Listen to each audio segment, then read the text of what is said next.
Boa tarde. Boa tarde. Essa é mais uma sessão da nossa disciplina Economia e Cultura dos Comuns,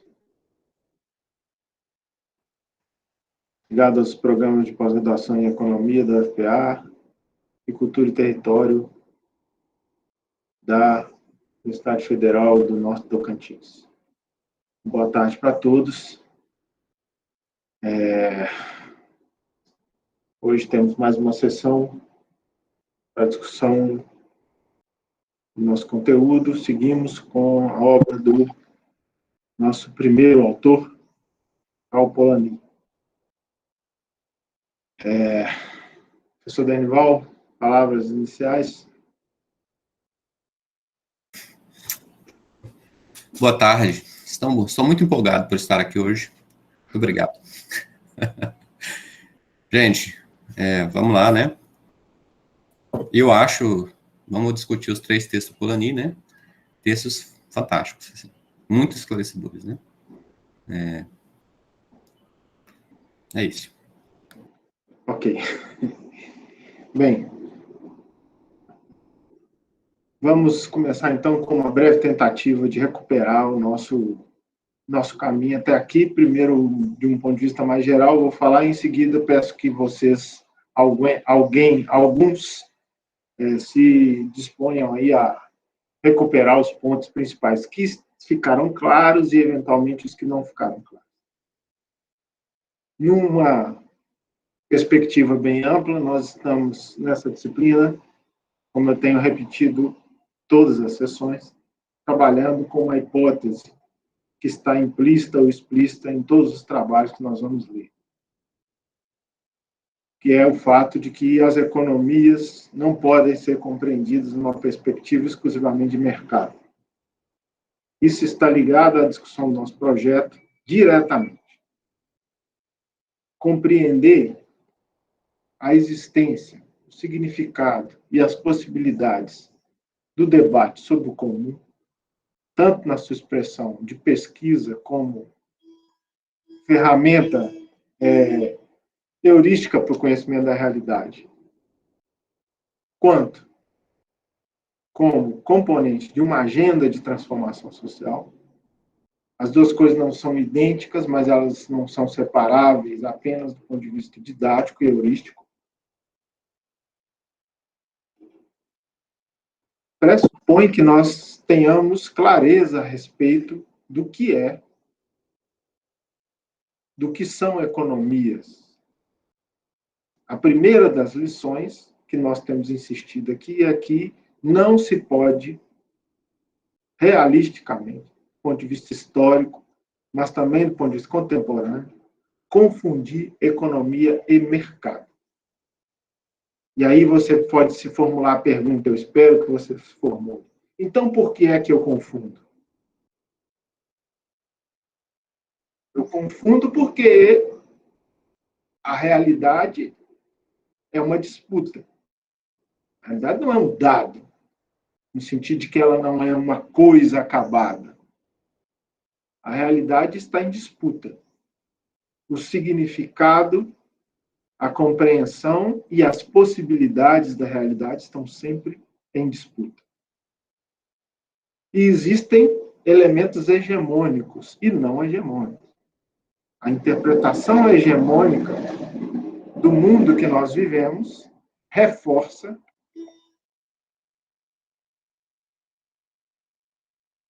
compreender a economia como idêntica aos mercados.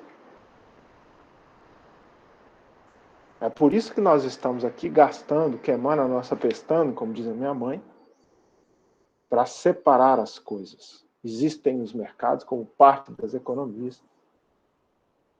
Existem outros elementos da economia. Isso é assim historicamente, através dos séculos. Economias de mercado e sociedades de mercado são fenômenos extremamente recentes. 10 mil anos ou mais de existência social já bem conhecida, nós temos 300 anos de economia de mercado. E isso também é restrito do ponto de vista espacial e sociológico. Ou seja, nem mesmo no mundo em que nós vivemos, as economias funcionam hegemonicamente como mercados.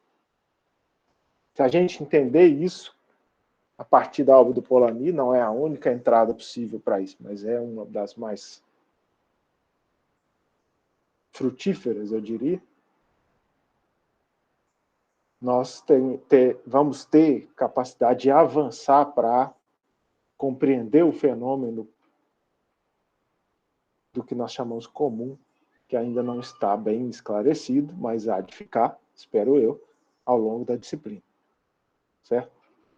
Muito bem.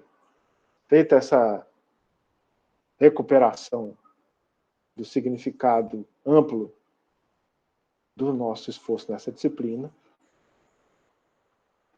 seria bom que alguns de vocês, falassem aí por alguns minutos, né, cada um com a contribuição breve, o que foi que nós discutimos na sessão passada, dentro dessa visão maior que nós acabamos de falar. Aqueles que puderem ficar com a sua câmera aberta, façam isso.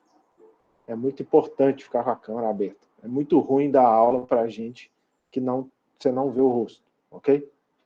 Vamos lá. Então, alguém já levantou a mão. Natália.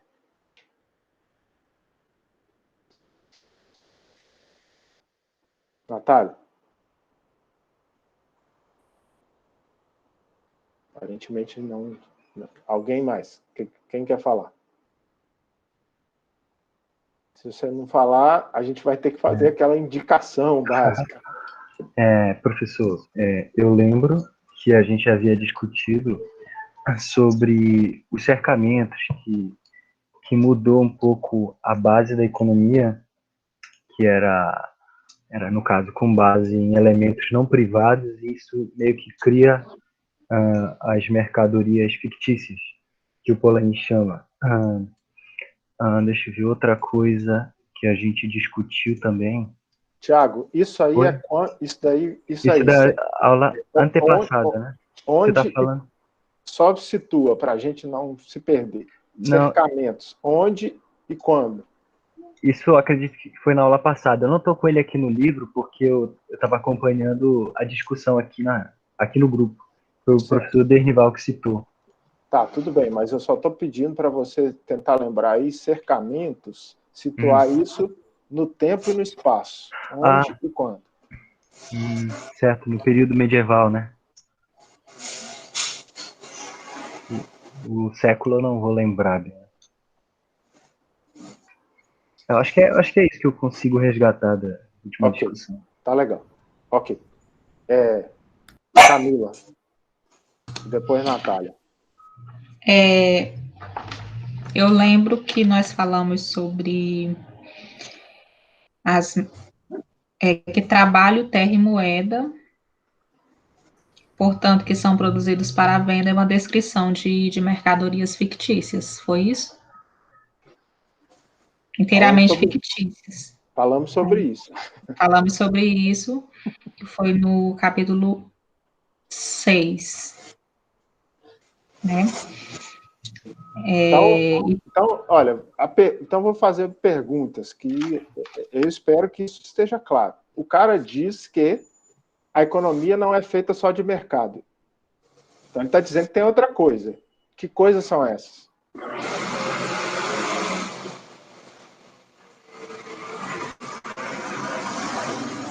Pode qualquer um responder? Positivo.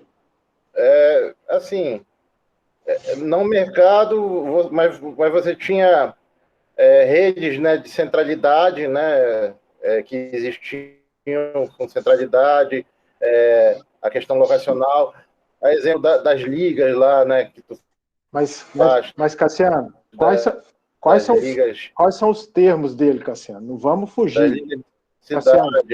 Cassiano, quais são os... São três termos, né? São três termos. Isso. São três termos. Exato. Centralidade... Não. Eu me esqueci aqui, mas... reciprocidade, reciprocidade... Não é solidariedade, não. É reciprocidade... Tem alguma coisa Ok. que parece com centralidade. Tá bom. Reciprocidade apareceu. Vamos passar a bola para outro para ver se aparece. Ok, vamos lá, vamos em frente.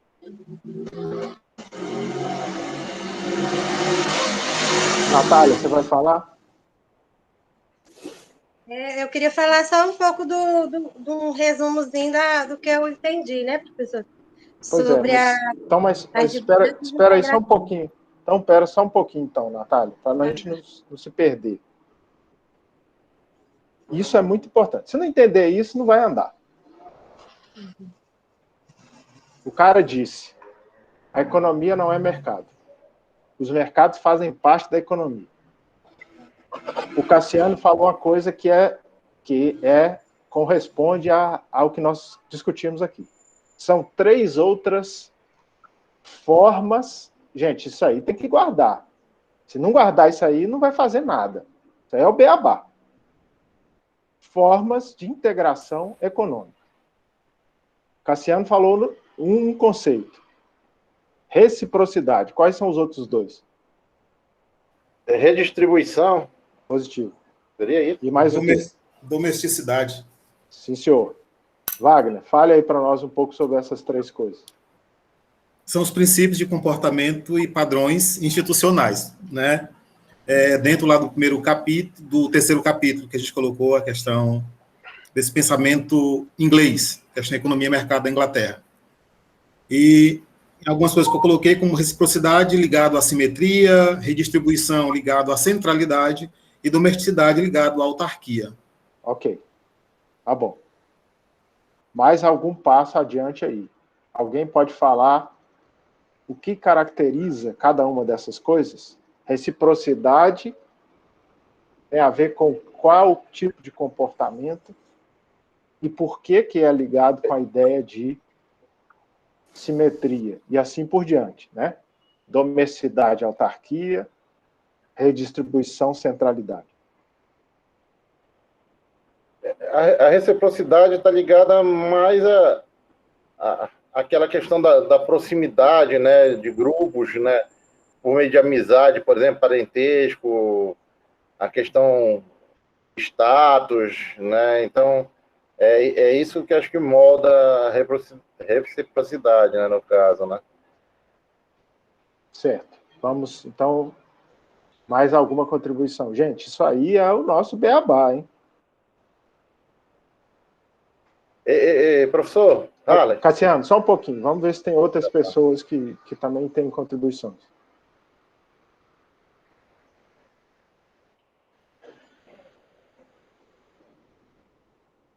Gente, se você não entendeu, você pode falar também. Eu não entendi isso, não. É importante.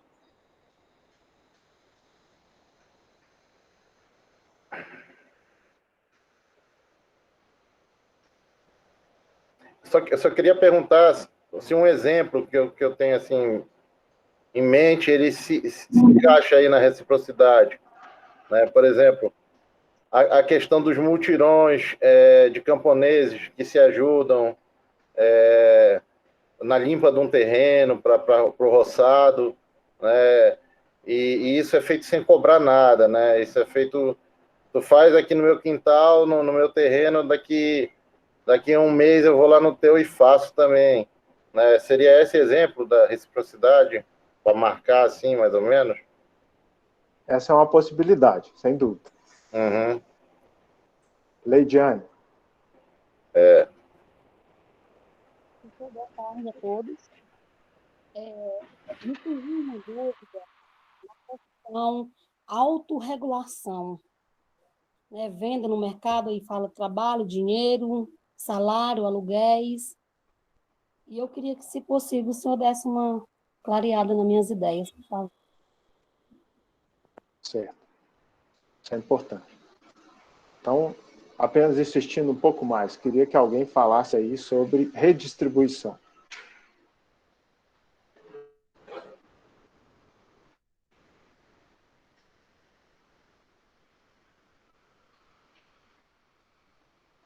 Luiz, Eduardo.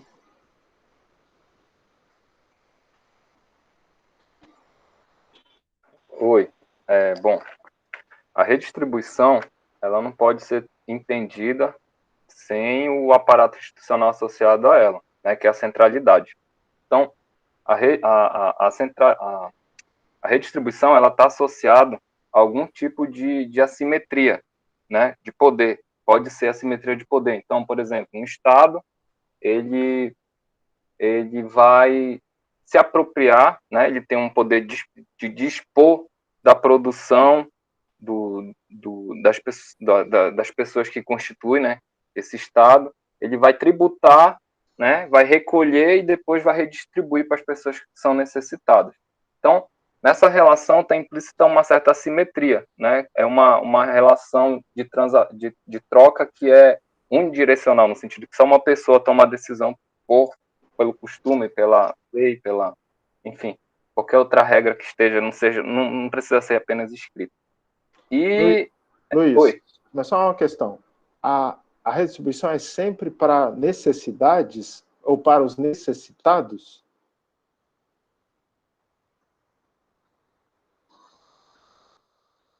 Oi, ó. Oi. A minha pergunta é, você falou assim, o Estado recebe e redistribui para os necessitados. Oi, É sempre, caiu, Arlen, desculpa. Você mencionou o seguinte, a redistribuição é para os necessitados. A expressão necessitados aí é sempre... Qual que é o significado dessa? Não, nesse caso eu só usei um exemplo, né, mas não me vem agora um exemplo à cabeça, mas provavelmente essa redistribuição ela pode envolver uma série de outras relações, que não só o Estado, por exemplo, né? Eu estou falando só dando o exemplo do Estado e de pessoas necessitadas, mas pode haver outras situações, né? Então foi só um exemplo mesmo. E, enfim, era isso. Tá, eu só queria enfatizar o seguinte, né? Quando a gente fala necessitado, parece que é uma função residual do Estado para resolver problemas de pessoas que têm premência, carência, exclusão, mas não é apenas isso.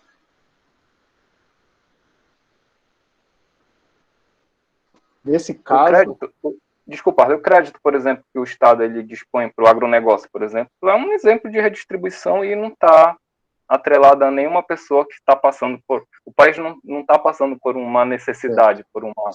Entendeu? Certo. Estado de emergência. Mas é uma política pública de redistribuição de recursos. Só para deixar claro. Né? Tá bom.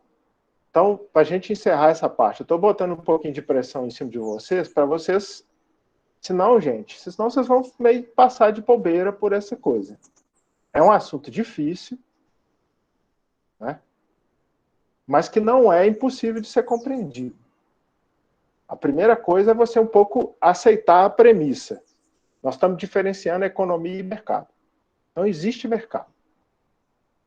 Mercado, alguém perguntou aí se a reciprocidade são as trocas. Não é bom falar isso.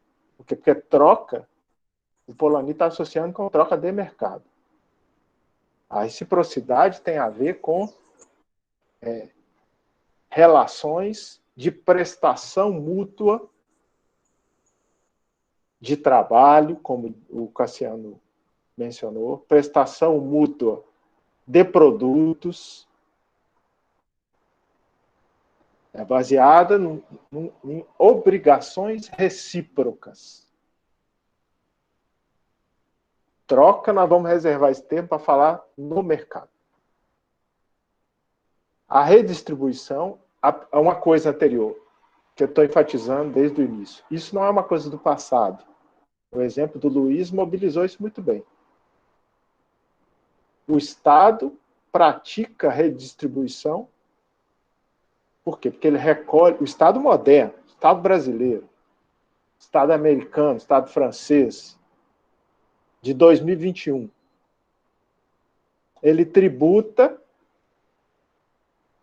e faz formas variadas de redistribuição, que não são apenas para quem está em condições de necessidade extrema. A renda emergencial é redistribuição. E não é mercado. É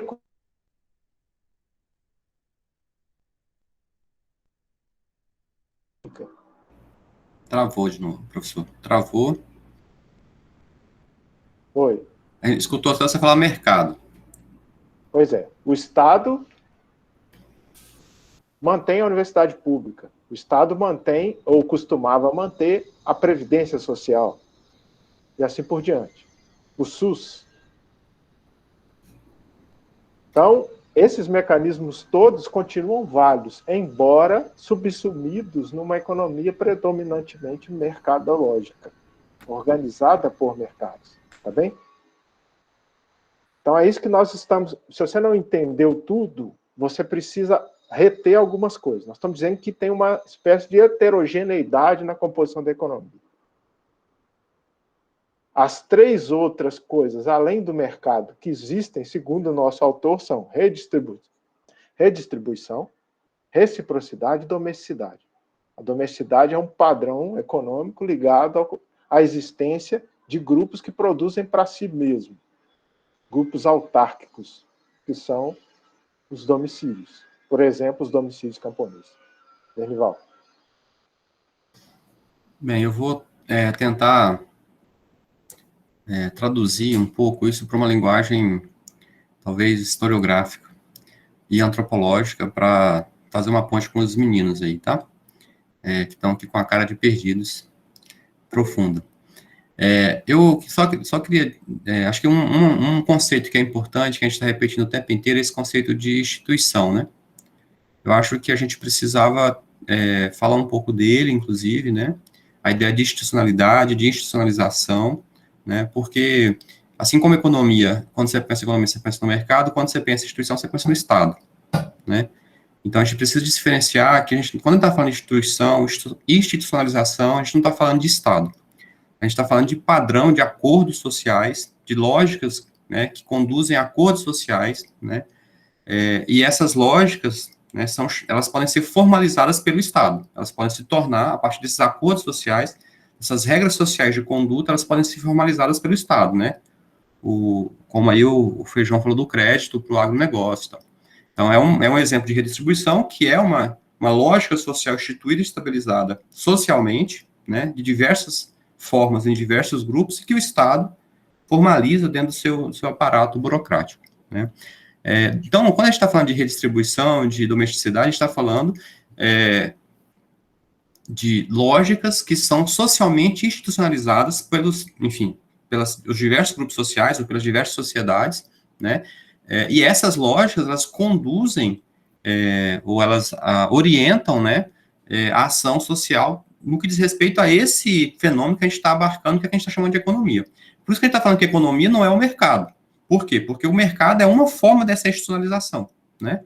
É só uma das formas que nós conhecemos no mundo contemporâneo e que historicamente é recente, como o Harley falou, tem 300 anos, né? Ou seja, e talvez até menos, né? Então, acho que é interessante a gente né, chegar a essa discussão por esse lado para a gente poder talvez abrir um pouco a compreensão, né, e aí acho que o olhar das pessoas aqui, ao menos dos meninos aqui do EPG CUT, sabe, Harley, parece que estavam meio vazios, assim, aí eu penso que seria a palavra instituição que esteja, né, então, para forçar um pouco a relação, né, é como se nós falássemos de uma história social, a gente vai falar do Thompson depois, quer dizer, as instituições, elas são grandes acordos sociais, né, são grandes construções sociais, né, baseadas em acordos, né, e esse acordo pode ser feito de diversos modos, mas quer dizer, está institucionalizado por quê? Porque está acordado, está organizado, né, está instituído pelo processo histórico, nas disputas que os grupos vão construir, e o modo que eles vão formalizar isso, né, nas suas diversas manifestações históricas e sociais. Acho que é isso. Se tiver extrapolado alguma coisa, Harley, você me puxa de volta. Não. Tá, é isso mesmo. Nós já mencionamos aqui instituição. Vou falar uma palavrinha sobre isso. Antes de falar sobre isso, vou voltar aqui no que a Leidiane perguntou. Leidiane, você falou sobre mercados autorreguláveis. Talvez uma maneira de entender isso seja recorrer à própria ideia de instituição. Denival acabou de mencionar que instituições são acordos. nós falamos aqui em algum momento, nós talvez não enfatizamos o suficiente. A vida econômica, os fenômenos econômicos, qualquer um, vamos supor, sobrevive plantando uma roça de mandioca. O problema é que a roça de mandioca não é instantânea. Vai gastar tempo. Quando você introduz o tempo, vai precisar de 6 meses para a mandioca ficar no ponto de colher. Pois é. Às vezes 8, às vezes 6, às vezes mais, mas nunca muito menos que isso. Então, o fenômeno econômico, ele tem uma temporalidade, primeira coisa. Mas aí eu não vivo só de mandioca. Eu bebo leite. Ou como queijo. Mas o queijo não tem perto de mim. Então tem uma descontinuidade espacial e geográfica. E tem descontinuidades sociais. Tem grupos que disputam. Então as instituições são artifícios humanos para manter a economia articulada, estável, repetível e integrada. As famílias, vamos conectar domesticidade. As famílias são uma construção social que torna possível compartilhar trabalho, compartilhar tempo, articular processos, articular bens, posses, recursos. Portanto, ela faz a realidade econômica concretamente possível, estável, integrada e repetível.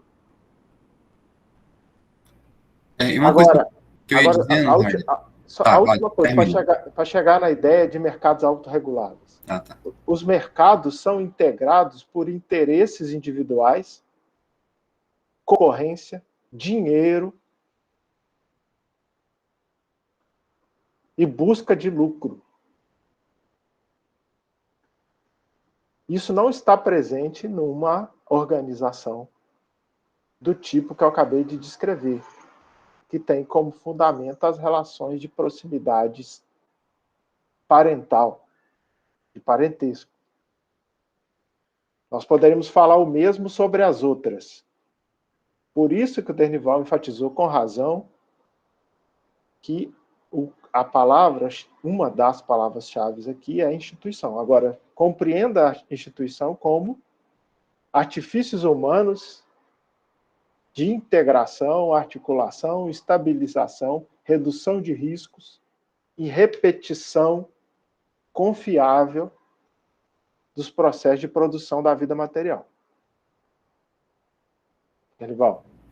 Não, é o que você falou, se a roça dura 6 meses, né, aí o cara demora mais uns 15 dias para fazer a farinha, só que ele tem que comer farinha todo dia, né, e é sazonal, então ele tem que criar um jeito de que tenha farinha no prato dele todo dia, porque senão ele não morre, então ele tem que é preciso institucionalizar a relação, por exemplo, troca de empréstimo, né, Ele falou que vai usar a troca, né? Os empréstimos, né? Então, eu empresto, eu não consigo comer uma hectare de roça de mandioca de uma vez. Ninguém consegue. Então, tem que criar um jeito de criar uma relação com a vizinhança, com a proximidade, que faça com que hoje eu preste um serviço, por exemplo, na roça do outro, eu empreste um saco de farinha, que eu vou precisar dele daqui 2 meses, naquele momento exato eu vou ter aquele saco de farinha de volta. Então, quer dizer, é de modo que o cara vai estabilizando a vida dele, ou seja, ele vai instituindo formas de que tenha sempre comida no prato dele, mesmo que demore 6 meses, né? E é claro que é mais complicado, porque aí você tem a coleta, né?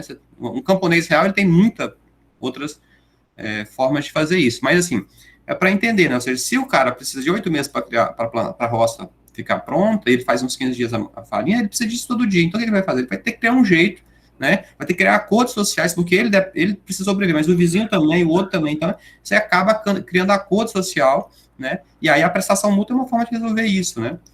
enfim, a domesticidade também, né? Atualmente, a própria redistribuição por parte do Estado, né? A aposentadoria dos camponeses é fundamental, né?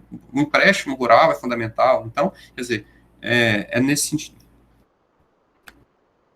Muito bom, muito bom. Bem, acho que podemos, então, passar para o momento seguinte, que é a apresentação dos colegas. Se eu me lembro bem, Felipe, quem mais? Cris. Cristiane e... Tem mais um, não tem? Oi, Thiago. Ah, ok. Então, qual que é a ordem? Quem fala do capítulo 1º? Cris. Então tá. Então, passamos a Cristiane. Cristiane, Harley, vamos combinar 10 minutos para cada pessoa no máximo? Tá bem? De 5 a 10 minutos. Tá, vou tentar ser breve. Bom, o texto é sobre o autor Polanyi, com o tema A Subsistência do Homem e Ensaios Correlatos. Eu vou estar falando sobre o capítulo 1, a falácia economicista, onde um dos primeiros obstáculos encontrado aqui no texto para o entendimento sobre a falácia economicista e que foi um entrave para a compreensão do meio de vida do homem é o hábito do pensamento, onde esse hábito foi forjado entre a sociedade industrializada do século XIX, pois nesse contexto existe o impacto do pensamento economicista na natureza das instituições econômicas, principalmente em suas políticas, princípios e suas organizações. E em meio à subsistência do passado, onde a economia do século XIX criou sociedades industrializadas, dificultando a visão mais realista do problema, gerando do problema geral, da subsistência do pensamento. E esse modo de pensar é personificado na mentalidade de mercado. Nesse sentido, o texto nos traz que as falácias que essa mentalidade tornou correntes e, secundariamente, expôs algumas razões por que essas falácias influenciaram de maneira tão disseminada o pensamento das pessoas.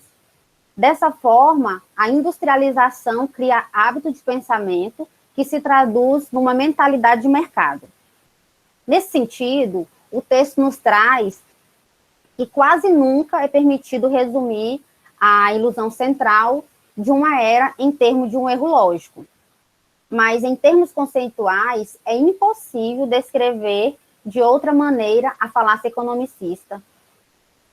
O erro lógico foi algo muito comum e inofensivo. Nesse termo, o erro consiste em irregular a economia humana, em geral com suas formas de mercado. Deste modo, a grande falácia que o texto nos traz é acreditar nessa mentalidade de que da mentalidade de mercado como norma, como peça principal.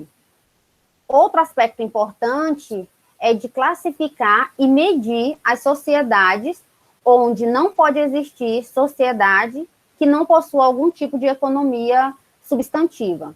Ou seja, né, a abordagem das relações econômicas inserida em um contexto social onde a chave é a reprodução social e não o lucro.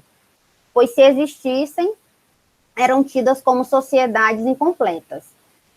Assim, o elemento básico dessa falácia é o mercado e o comércio, onde temos a definição de cada um. E percebemos através do texto que eles são diferentes um do outro, onde o mercado é um tipo de intercâmbio guiado por preços autorregulados e o comércio envolve formas de intercâmbios distintas. Os pensadores realistas falaram a distinção entre economia em geral e suas formas de mercado, onde esse entendimento foi em vão, pois essa distinção sempre foi extinta pelo clima intelectual, onde esses pensadores identificaram a economia como a indústria, não como negócios. O conceito de economia nasceu com os fisiocratas francês, simultaneamente à emergência da instituição do mercado como mecanismo de oferta, procura e preço, que chamamos mercado de linguagem popular. É uma instituição relativamente moderna e possui uma estrutura específica. O preço, é claro, existia, mas não constituía um sistema próprio. Restringia-se ao comércio e às finanças, pois apenas mercadores e banqueiros usavam dinheiro. E uma parte muito maior da economia era rural e praticamente desprovida de comércio. Os mercados urbanos conheciam dinheiro e preço, mas a lógica de manejo desses preços era mantê-los estáveis. Não flutuação social, mas estabilidade predominante. Fazia deles um fator cada vez mais importante para determinar os lucros do comércio. Esses lucros decorriam de diferença de preços relativamente estáveis. Contudo, a mera infiltração do comércio na vida cotidiana não criou por si uma economia. Isso foi sendo constituído aos poucos. E com o tempo surgiu uma inovação revolucionária, mercados com os preços flutuantes para os fatores de produção, o trabalho e a terra. Essa mudança foi a mais radical de todas, incluindo agora salário, alimentos e renda, levando aos homens a aceitarem uma realidade substantiva até então não conhecida. Esse campo emergencial foi a economia. Essa descoberta veio para os fisiocratas como uma iluminação, fazendo deles uma seita filosófica. E no que concerne ao homem, fomos levados a aceitar a ideia de que suas motivações podem ser descritas como materiais ou ideias, mas os incentivos sobre os quais se organizam a vida cotidiana brotam necessariamente das motivações materiais. Então, o que configura uma sociedade de mercado? Preços flutuantes. Desta forma, observamos aqui no texto que os preços variavam muito, pouco antes de uma sociedade de mercado. Tínhamos uma sociedade onde os preços não oscilavam, preços se mantinham constantes e que envolviam uma parte pequena das atividades humanas. Passaram a ser substituídas por mercados com preços flutuantes e, no tocante, a sociedade propôs-se a doutrina analógica de que suas instituições eram determinadas pelo sistema econômico. O mecanismo de mercado criou a ilusão de que o determinismo econômico é uma lei geral de toda a sociedade humana. É claro que essa lei é válida numa economia de mercado. Nesse caso, aliás, o funcionamento do sistema econômico não só influencia o resto da sociedade, mas efetivamente o determina. Era isso que eu tinha para agora. Agora dá continuidade o Felipe. Oi, então... Pode? Não, só queria perguntar se vocês preferem parar ou preferem ir todos os capítulos de uma vez, na sequência. Denival. Eu acho que podia deixar eles falarem, a gente vai anotando. O que você acha? Ok, tá bom. Felipe, com você. Tá, então, dizer que é um grande desafio estar fazendo essa disciplina, para mim, inclusive, que estou apanhando bastante nesse sentido da questão econômica aí. Polanyi também é uma leitura nova, então vou fazer uma apresentação de slide aqui, acho que fica melhor até para que eu possa me localizar na apresentação.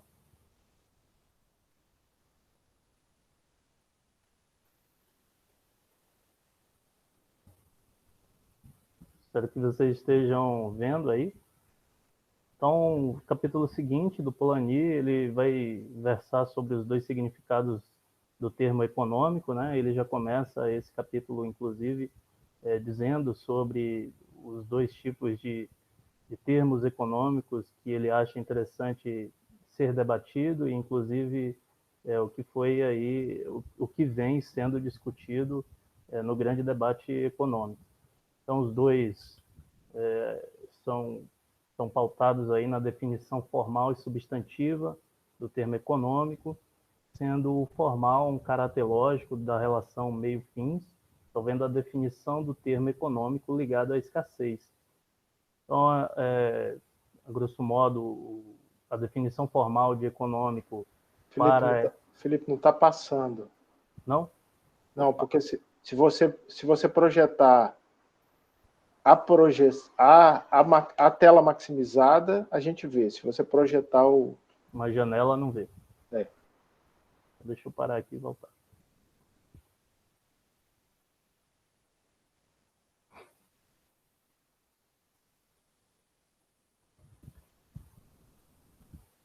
Acho que agora vai.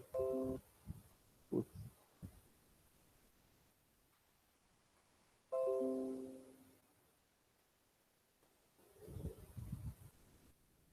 Então, voltando, okay. Né? Ok. Agora sim, né? Voltando, essa é a definição formal, mas tem também a definição substantiva, que é o processo de relação entre o homem, o ambiente natural e social. Essa interação que, para o Polanyi, vai ser essencial para a sobrevivência do homem ou a subsistência do homem. Então, aqui, para o Polanyi, o que ele diz? Ele diz que estudar a subsistência humana é estudar a economia no sentido substantivo do termo. Então, já no início do capítulo, ele já diz qual o sentido que ele vai começar a usar esse termo econômico, e, para ele, esse termo é o adequado, e, por isso, ele tem algumas críticas ao termo, a esse significado formal apresentado por outros teóricos que ele vai debater ao longo do capítulo. Então, ele diz que a sua crítica principal, né, ela está pautada principalmente nesse sentido da racionalidade do formalismo, e, para ele, limita a ação da ciência econômica de analisar a subsistência do homem. Então, a partir do momento que esse termo formal ele vê só a questão dos meios e como esses meios a escolha desses meios pode chegar a determinado fim sem uma análise de forma que abranja a interação entre o homem, a natureza, as relações sociais. Isso, para o Polanyi, ele acha que é limitador. Então, por isso, esse termo ele estaria ali engessado, e os economistas não conseguiriam avançar no sentido de uma análise mais consistente em relação a isso, em relação à subsistência do homem. Aí ele acrescenta, ele diz que os dois significados eles não podem ser estabelecidos de forma conjunta, uma vez que reforça a falácia economicista, no qual a Cris apresentou para a gente agora há pouco. Porém, ele diz que se você quiser unir os dois, né, essa questão da interação entre o homem, a natureza, o social, e também essa questão da escolha dos meios em questão aos bens da escassez, você pode, mas sabendo que isso vai ter uma limitação, sabendo que você estaria limitado a essa questão do racionalismo. E aí, mais para frente, ele vai trazer o pensamento neoclássico e como esse pensamento neoclássico vai contribuir para esse significado formal do termo econômico. Uma das coisas que ele vai apresentar para a gente é justamente o pensamento de Menger, não sei se é assim mesmo, mas em 1871 ele diz que a economia cuida da alocação dos meios insuficientes para prover o sustento do homem. Apesar disso, ele vai se revisando e vai se debruçar sobre esse trabalho, sobre essa afirmação dele, e aí, em 1923, ele afirma que, além disso, a economia tem duas vertentes elementares, uma economizadora e a outra tecnoeconômica. As duas, elas para o Menger, elas não podem ser separadas, elas existem em forma conjunta. Ele tinha essa ideia ali a partir da década de 20, né? E essa economizadora está ligada mais ao sentido formal, enquanto a outra, a tecnoeconômica, ligada mais no sentido substantivo do termo econômico.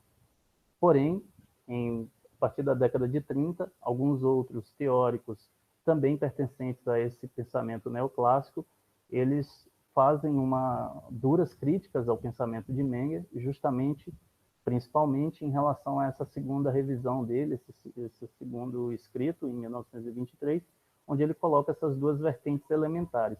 Então, para eles, o Heike e o Knight, eles retiram as discussões de Menger sobre o sentido econômico.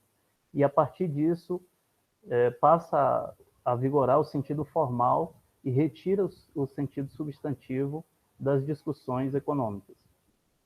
Então, fica o seguinte: a ciência econômica não deve ter como objeto a satisfação das necessidades materiais, ou seja, os fins, seja essa necessidade seja ela para um fim de alimentação, um fim de satisfação, de prazer, de estética, de qualquer outra coisa. Isso, a economia não precisava se debruçar sobre isso. Acho que isso era irrelevante para eles. Então, nesse sentido, eles deveriam focar, deveriam centrar justamente no meio, nas escolhas do meio e nessas junções. Então, pensamento que começa a vigorar a partir desse sentido neoclássico, o pensamento formal, ele está nas escolhas entre os usos alternativos de meios escassos.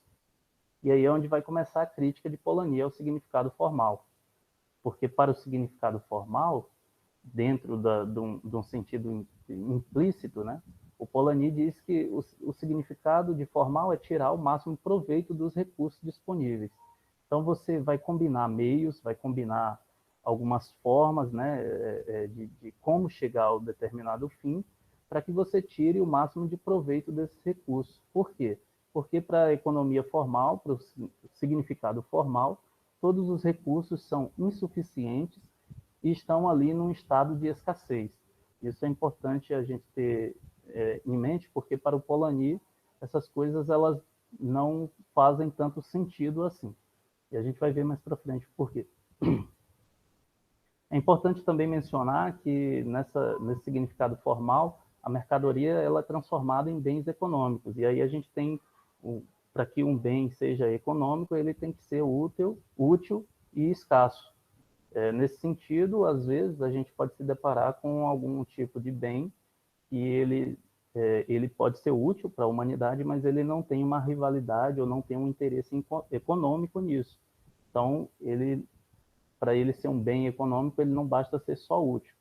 E, às vezes, a gente pode se deparar também com bens que são escassos, pode ser no sentido da escassez natural ou no sentido da escassez de qualquer outro tipo de processo, sei lá, de criação, mas ele também não tem muita procura, não tem muita utilidade humana. Então, nesse sentido, ele não seria um bem econômico.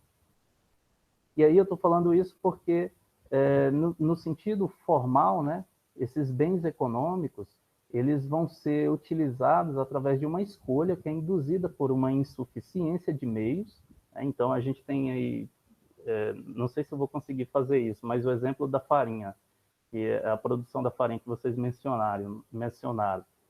O cara, ele tem um período aí, mas ele come todo dia a farinha. Tem um período para produzir.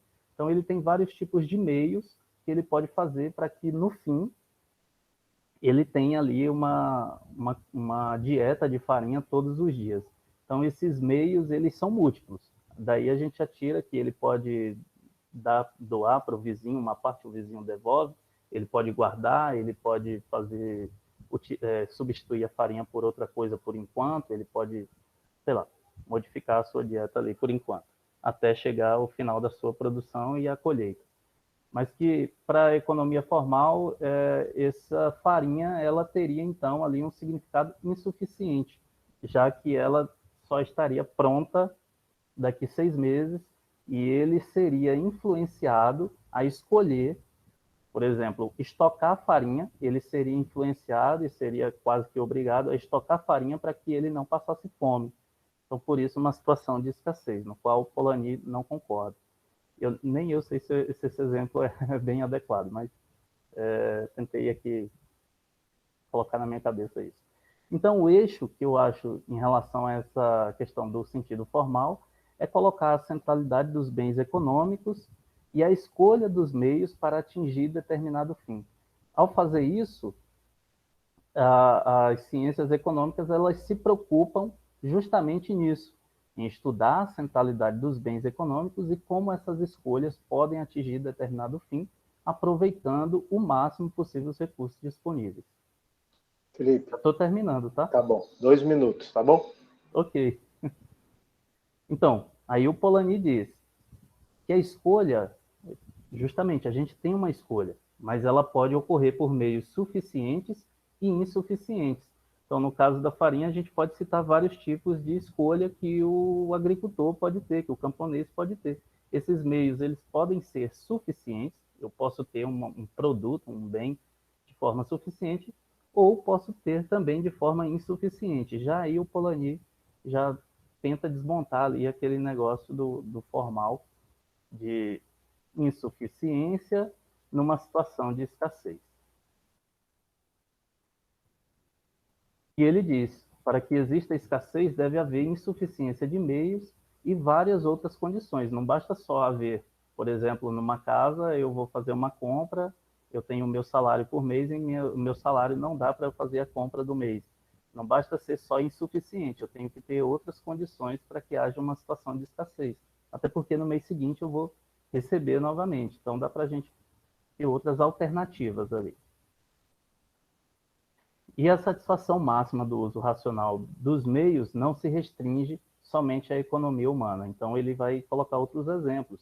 A gente pode ter uma satisfação máxima daquele uso racional de determinada coisa que não seja somente os exemplos da economia, não seja restringido somente à economia, seja outros tipos de relações, outros tipos de atividades que a gente tenta ou possa realizar.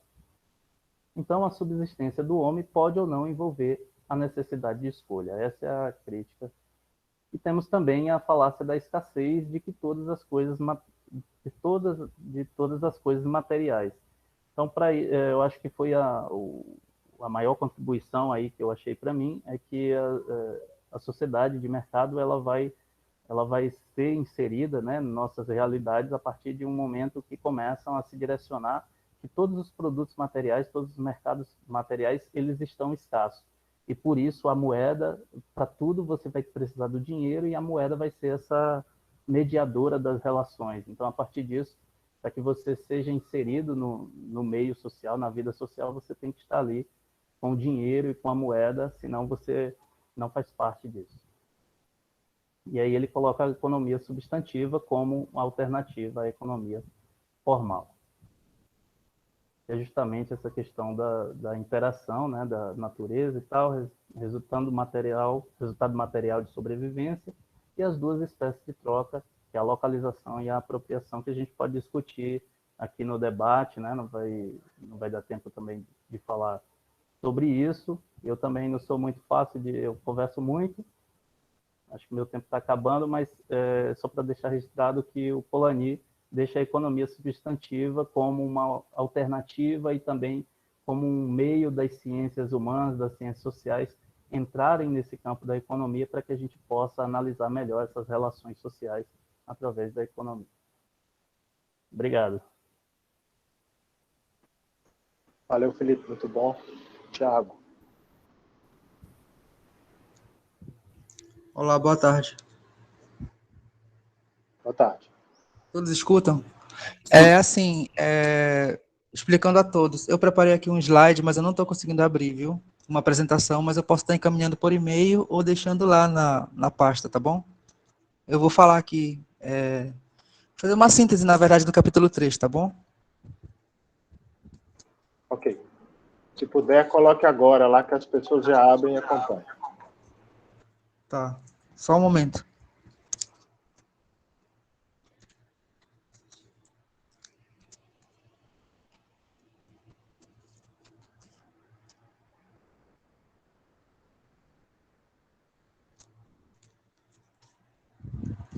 Eu vou logo começar, depois eu vejo isso aqui. Tá meio complicado aqui de ver. Olha, ficou comigo o capítulo 3 do Polanski, não é isso? Polanyi. Polanski, eu acho que é isso. Mas, enfim, tá, tudo bem. Vou começar uma breve apresentação, na verdade, falando um pouco sobre o contexto geral, né? O Polanski, ele sustenta sobre a questão do liberalismo de mercado, né? Que não poderia agir de acordo com o esperado. Na verdade, ele diz que esse liberalismo produziu uma resposta inevitável, que traduziu-se em um conjunto de esforços concentrados em poder gerir a sociedade frente ao mercado. Tiago, só uma pergunta. Qual é esse capítulo que você vai apresentar? Como o nome? Foi dito para mim apresentar o capítulo 3 do livro do Polanski. Não. Então, qual o nome do capítulo que você está apresentando? Me diga, por favor. O nome do capítulo é A Habitação contra a Beneficiação. Não é esse livro, não. Você pegou o livro errado. Não acredito. Sério, professor? Mas foi isso que disse para mim na semana passada? Não, Tiago, nós não falamos isso não. Mas, ok. Então vamos voltar e discutir aí o que foi apresentado e vamos ver como é que vamos fazer com o terceiro capítulo. Vamos, então, esse capítulo que você está falando já foi apresentado semana passada. Então não é Polanski. É porque Polanski e Polanyi, talvez eu tenha feito uma confusão aí. Olha, gente. Mas aí o senhor verifica, tá bom? O que pode ser feito, entende? Não, a questão aqui para nós, deixa eu repetir isso. Vocês têm que olhar o programa da disciplina. O programa da disciplina está online. Você tem que abrir o programa e olhar. É isso que nós temos que fazer. Ok? Mas vamos voltar, então, para a discussão dos dois capítulos anteriores e depois nós podemos falar alguma coisa. Aí o senhor verifica, então, como é que pode fazer para me apresentar o capítulo? Sim, senhor. Bem, podemos, então, abrir aí a discussão sobre... Pode dizer alguma coisa sobre o capítulo 3, para não ficar no vácuo? O capítulo 1, e aí uma dica, né? Uma maneira de organizar a apresentação é você ir lá e ver quais são as partes. E se você dizer o que tem em cada parte, ou apenas o que você entendeu em cada parte, já vai ser um jeito de você organizar a fala. Tá bem? Você fala, ó, o capítulo aqui, a discussão básica é essa, ele tem 2 partes, 3 partes. Na parte 1, ele faz isso, pelo que eu entendi, e vocês têm liberdade para fazer isso, porque todos estamos aqui para aprender. E na parte 2, ele fala isso, na parte 3, ele fala aqui. Okay? Então, no capítulo 1, como a Cristiane apresentou, ele discute uma coisa que ele chama de falácia economicista. Nós poderíamos resumir assim. Os economistas fizeram um esforço de transformar a economia numa coisa que ela não é do ponto de vista das ideias. A economia é o mercado. No capítulo 2, o que o Felipe apresentou aí, todos os dois fizeram uma boa apresentação, tanto a Cristiane quanto o Felipe, né? Parabéns, o esforço de vocês foi bom e deu um bom resultado. No segundo capítulo, ele discute os 2 significados da economia. Notem um encadeamento do raciocínio. No primeiro, ele falou assim, enganaram a gente. Existe uma falácia. Reduziram a economia a um termo que não corresponde completamente ao que ela é. No segundo capítulo, ele esclarece por quê. Uma maneira de esclarecer existem pelo menos 2 maneiras de entender o fenômeno econômico. Pode-se olhar numa perspectiva formal e numa perspectiva substantiva. Felipe apresentou muito bem. E no terceiro, ele retoma aquilo que nós tínhamos discutido lá na aula anterior. A economia não se reduz ao mercado porque existem 3 formas. Aí aqui ele fala só de 3, essa é a coisa um pouco perturbadora. 3 formas de integração econômica. Preciso que vocês guardem os termos. Reciprocidade, redistribuição e trocas. Aqui ele está enfiando a domesticidade dentro da reciprocidade. Nós não precisamos nos preocupar com isso agora. Tá bem? Então, seria isso. Então, agora nós podemos abrir aí para as perguntas, né? Eu não vou fazer uma apresentação sobre o capítulo 3, que era a proposta que o Tiago fizesse. Nós podemos voltar a esse ponto adiante. Vamos falar, então. Aí a Cristiane pode fazer as perguntas que ela entendeu, o Felipe também, todo mundo. Ok? Tiago. Então, eu achei interessante no plano de trabalho dessa disciplina que a grande transformação ela está antes da subsistência do homem. Então, eu li alguns capítulos da grande transformação e aí dá para ver que naquele livro, né, se a gente pega alguns dos argumentos que ele coloca, a gente consegue comparar com o suporte que ele dá para a crítica, para dizer que essa economia formal, ela de certa forma é balela, né? Porque, por exemplo, o rapaz que apresentou por último agora, ele falou que a escolha ela seria induzida por meios insuficientes, né? Pela escassez. Isso foi a apresentação que o Polanyi fala sobre o pressuposto da economia formal, o termo formal de economia. Só que aí, como a gente tinha visto na grande transformação antes, ele fala um conceito de enraizamento. Então, no caso, a economia formal, esse termo de economia formal, ele tenta fazer principalmente duas coisas. Pelo que eu entendi no caso, né? A primeira seria igualar a economia a mercado, e a segunda é dizer que a economia é desenraizada, ou seja, o mercado é desenraizado. Ele não depende de mais nada, então ele pode funcionar por todo aquele mecanismo que a gente já observa da economia, né? Aquela tentativa de mecanizar o funcionamento para ser algo paramétrico, algo que a gente possa medir. Só que o Polanyi já fala outra coisa. Primeiro ele desmente isso, né? Economia não é mercado, mas ele diz que a economia ela é enraizada, né? Outras instituições são enraizadas na economia. O mercado é uma delas, não é a mais importante, por assim dizer, né? Mas tem também a religião, tem a política, e tudo isso interfere também na tomada de decisão, nas escolhas das pessoas. Então, logo, isso já contradiz a ideia da economia formal, né? As nossas escolhas não são induzidas pela escassez. Tiago. Elas são induzidas por mais outras coisas. Certo? Tiago, só não vamos por enquanto, porque nós ainda não entramos nesse termo de enraizado e desenraizado, porque senão nós acrescentamos o outro conceito que nós ainda não discutimos. Tá bem? Mas, ok, é isso. Felipe. Só contribuir mais um pouco, eu acho que o Polanyi, nesse texto dele, toda a obra, né, ele traz várias contribuições aí para os economistas, questão metodológica mesmo, questão de definição de termo, ali tem um problema, então, a contribuição. Mas, para mim, especificamente, eu acho que uma coisa interessante que o Polanyi ele traz toda essa questão é que ele diz que me parece que a economia, o conceito formal, ele tenta analisar todas as sociedades em todos os tempos da mesma forma.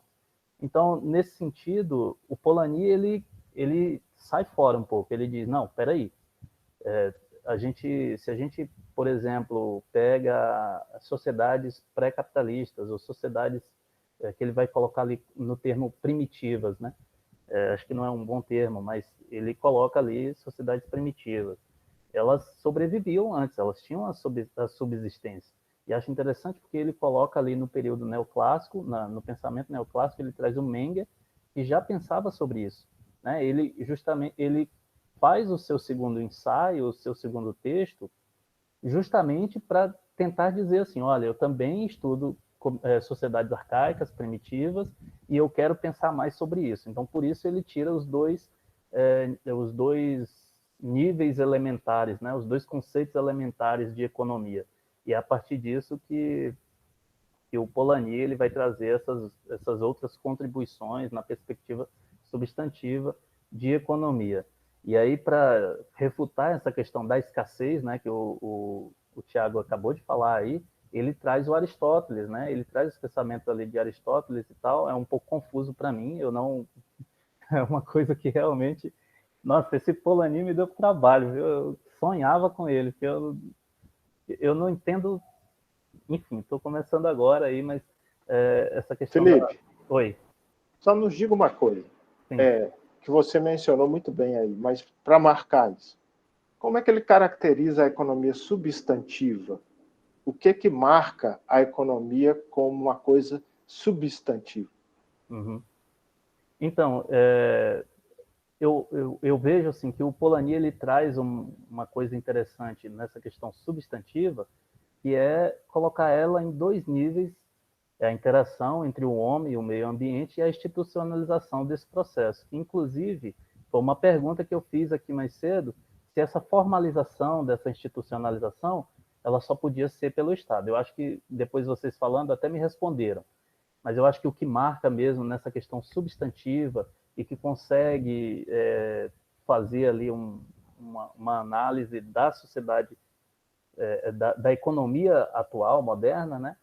É essa questão dos dois níveis, aí, a interação natureza, homem-sociedade e a institucionalização disso. É porque é a partir dessa institucionalização que ele vai ter uma base da economia, da ciência econômica humana. Ok.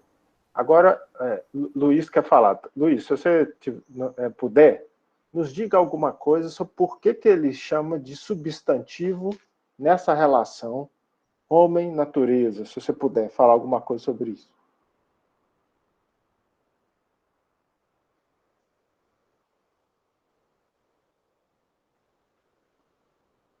Luiz? Oi, Arlen, tá vendo? Desculpa, é que eu tô no celular aqui.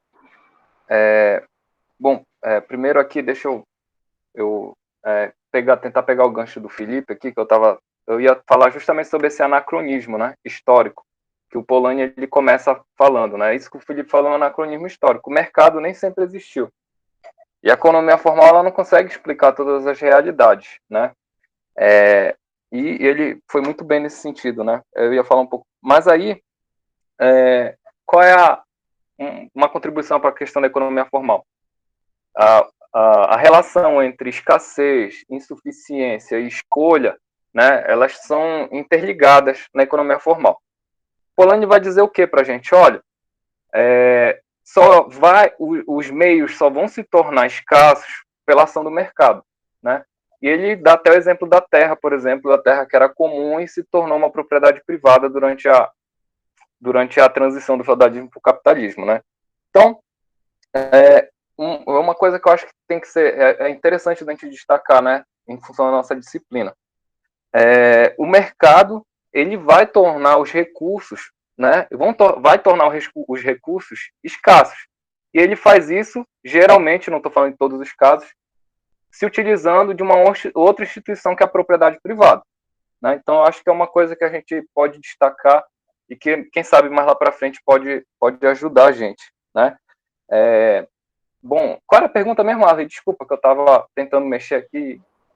Eu só queria que você tentasse, se você puder, mas outras pessoas também podem contribuir. Tem uma coisa, o Polanyi coloca a natureza de volta na conversa. Então ele fala, existe a interação homem-natureza como aquilo que particulariza a abordagem substantiva da economia. Queria que você pudesse falar algo sobre isso.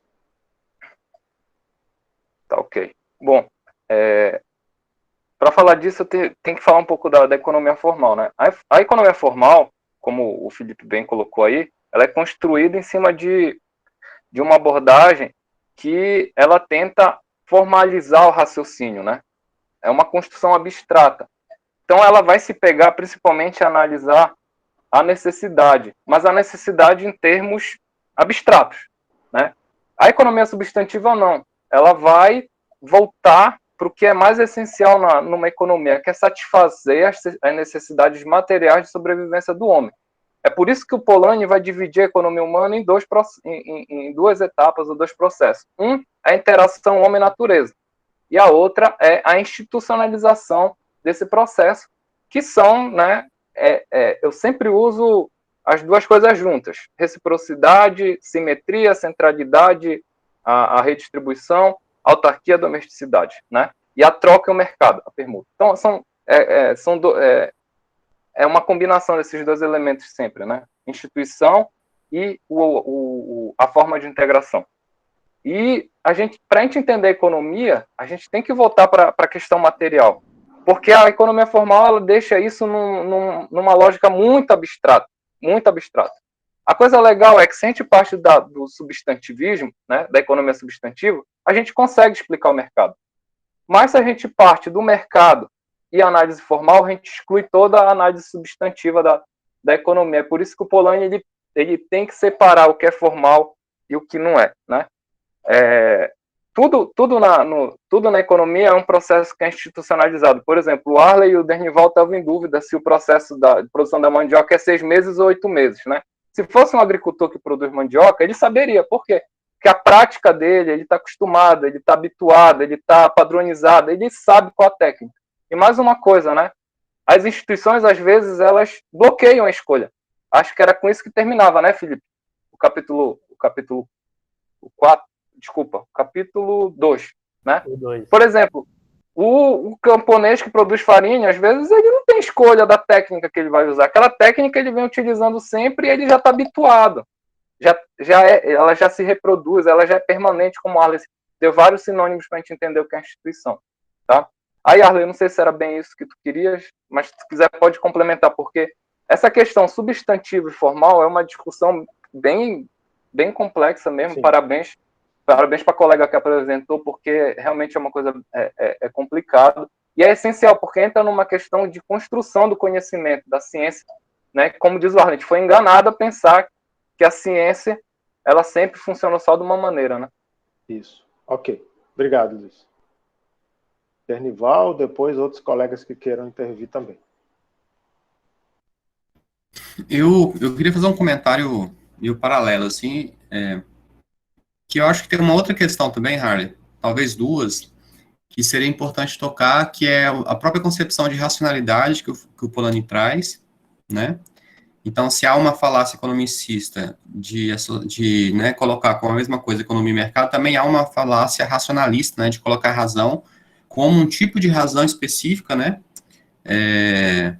que o Polanyi vai chamar, se não me engano, de utilitarista, né, que é essa razão que conecta de forma linear meios e fins, né. Então, essa é uma discussão, por exemplo, que o Weber vai fazer no século XIX, e aí o Weber vai dizer, bem, outras racionalidades que não estão baseadas nesse princípio, né, da relação meio e fins, elas existem, né, e elas têm validade, porque são outras formas, né, enfim, de pensar a realidade, de lidar com a realidade. Isso eu acho que é fundamental para o fato do Polanyi, né, digamos, perceber as outras racionalidades, né, eu estou chamando outras racionalidades econômicas, né, então, essas outras que o Harley falou aí, né, todas, né, redistribuição, a domesticidade, né, a reciprocidade.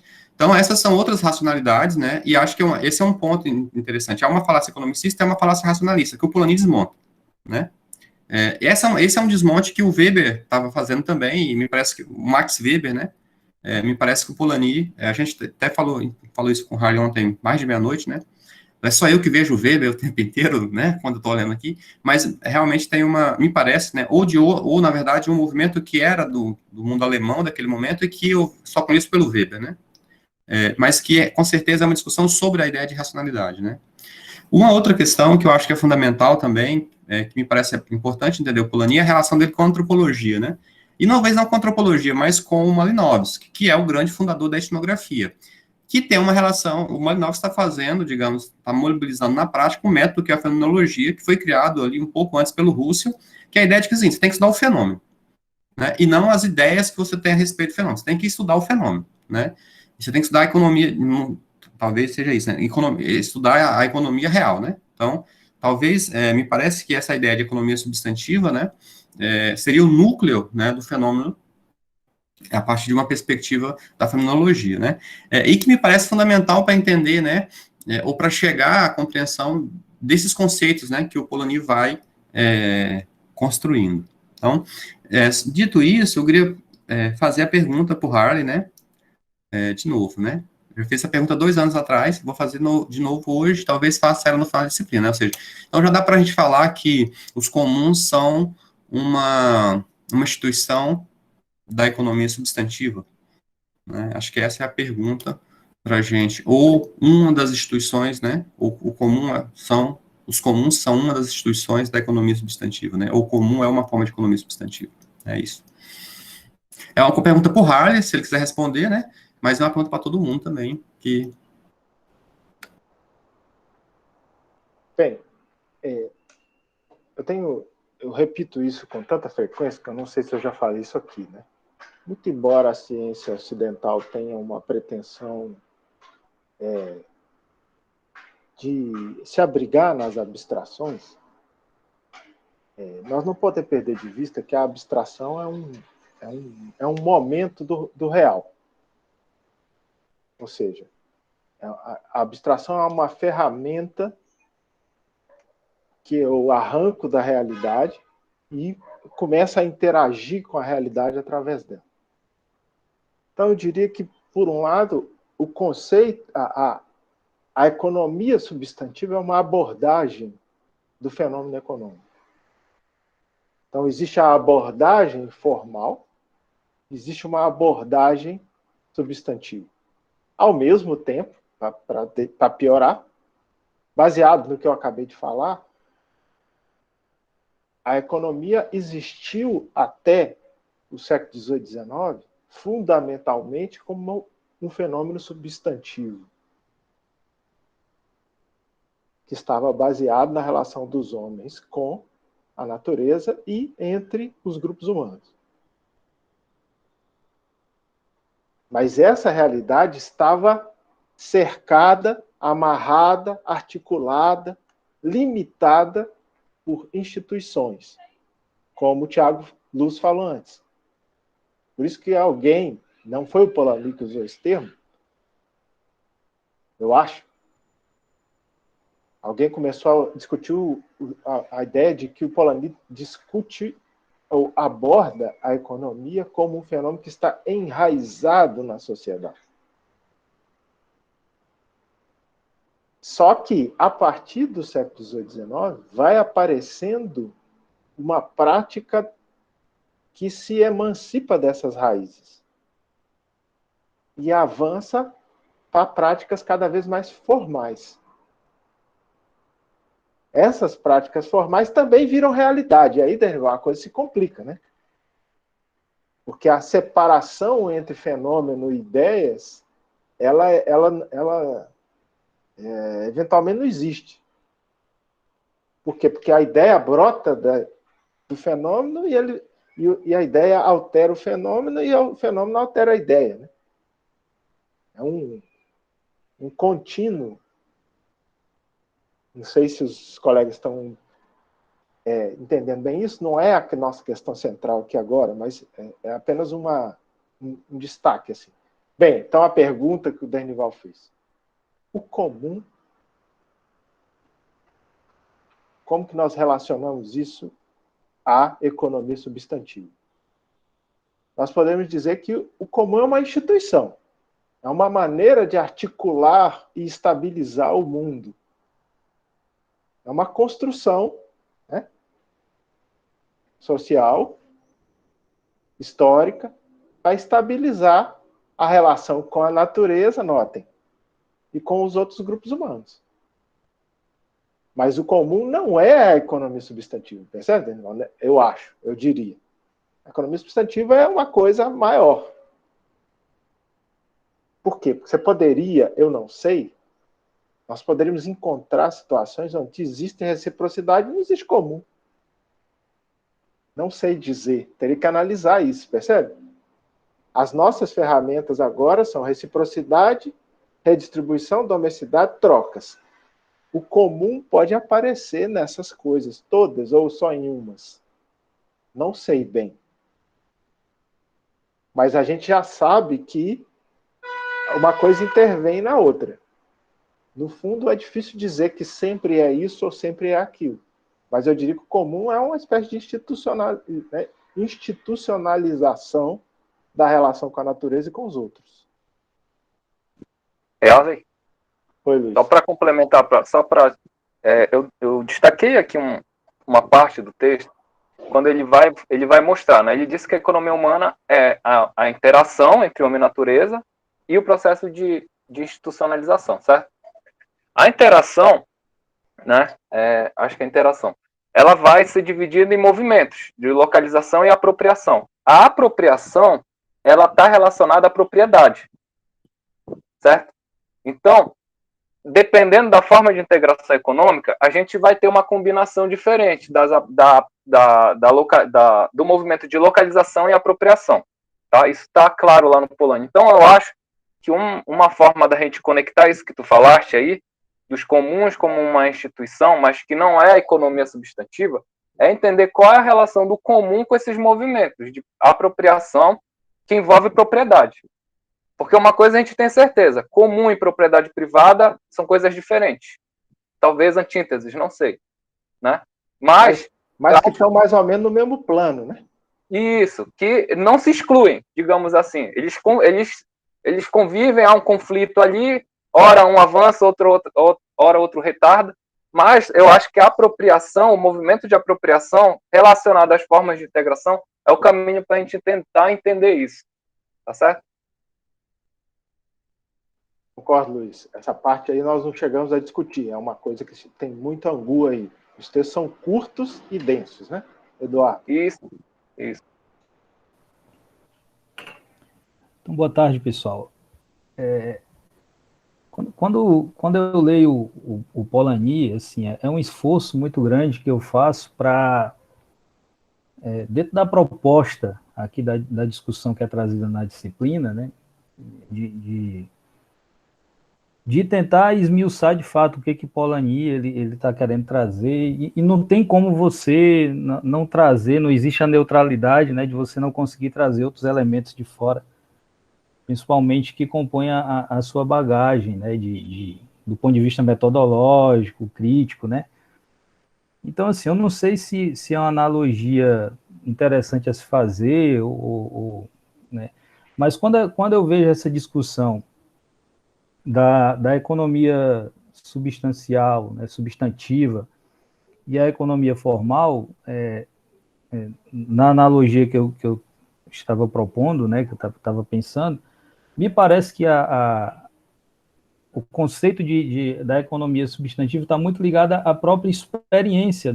Você olha para trás e vê a própria experiência do ser humano no sentido de garantir a sua sobrevivência, e isso está intimamente ligado com a natureza. Não tem como você, né, imaginar essa dissociação, né? E quando você vai para o conceito formal, você não tem a experiência, né? Você não olha nem para trás, e eu não diria nem que você não olha para frente, porque não tem, como o texto do Polanyi traz, o mercado é uma instituição moderna, que você não tem como dizer, olha, a experiência do homem no mercado é essa, e a partir disso a gente constrói toda essa conceituação formal de economia, né, e que vai dialogar um pouco com o capítulo trazido pela Cristiane, né, que quando você... E aí é onde entra também outros elementos, que não tem como não trazer a crítica à economia política, porque a economia política, quando ela vai instituir a ciência econômica, né, a ciência econômica ela vem com o intuito exatamente de legitimar essa experiência que não existe, né, de legitimar uma ideia, essa falácia do mercado, né, que não tem um registro histórico de experiência como a gente vê em Polanyi, né, mas que você tem que institucionalizar, né, você tem que institucionalizar isso, e a ciência econômica, que ela vem muito assentada nesse conceito formal, ela vem com esse objetivo de legitimar essa ideia, e aí entra com a história da falácia, né, que é você incutir a racionalidade do mercado, a racionalidade de que a experiência do homem não é uma experiência que se limita, né, dentro da falácia economicista não se limita a uma relação com a natureza, mas se estende a uma relação com o mercado, né? Então, eu acho que dentro dessa discussão entre formal e substantivo, a gente tem esse elemento da necessidade de legitimar a ciência econômica como uma ciência burguesa, né? Uma ciência que vai tentar legitimar essa instituição mercado, né? Sem se amparar num registro histórico. Né? Certo. Não resta dúvida, Eduardo. O Ocidente, no momento em que ele entra em conflito através da colonização com o resto do mundo, ele elabora uma versão desse conflito. Essa versão tem muitos pedaços. Um dos pedaços é o discurso racial. O outro é inferior. Se o outro é inferior, todas as instituições do outro são inferiores. A respeito do europeu, ele diz o quê? As minhas instituições são superiores, elas são racionais. E assim como a economia, as outras ciências estão no mesmo esforço. A física ocidental é melhor que as outras. A matemática é melhor que as outras. A dizer a verdade, os outros nem têm. A política dos outros também é pior. Então não resta dúvida. Isso aí é por aí. Bem, tem um monte de gente que não falou, né? O Luiz pediu aqui para falar, mas se você não se importar, Luiz, eu vou perguntar aqui se as outras pessoas também têm intervenção aí. Arley, deixa eu ligar a câmera aqui para mostrar aqui meus cabelos compridos. Seguinte, eu tô com uma dúvida aqui, cara, porque eu fico morrendo de receio, porque vocês são feras aí em economia. E eu sou humano. Não tem receio, não. Tem nada a ver isso, não. Economia é ciência humana. Aí na fala do Denival, e vendo também, Polanyi, ele faz uma mistura, antropologia, história, depois volta e fica fazendo... Aí ele fala uma coisa, aí entra a questão das falácias. Mas só para eu entender aqui, você falou a questão do beabá, reciprocidade, redistribuição e troca, beleza? Só que tem uma fala de Polanyi que ele fala uma cadeia de equívoco. Quando ele fala dessa cadeia de equívoco, ele quer falar sobre o significado dado a essa tríadezinha, reciprocidade, redistribuição e troca? Você está falando do capítulo 1, não é? É porque a gente vai para o 1, vai para o 2 e sempre volta nessa bendita reciprocidade, redistribuição e troca.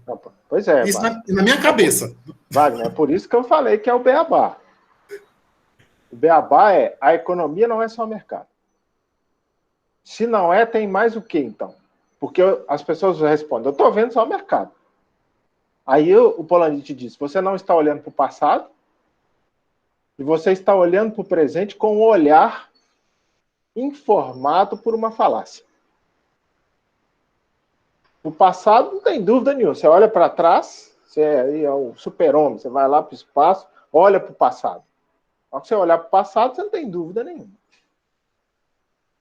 Agora, quando você olha para o hoje e você vê apenas mercado, Polanyi diz, você está envolvido por uma visão falaciosa do mundo. Ok? Então, essa frasezinha aí que você mencionou, a cadeia de equívocos, né?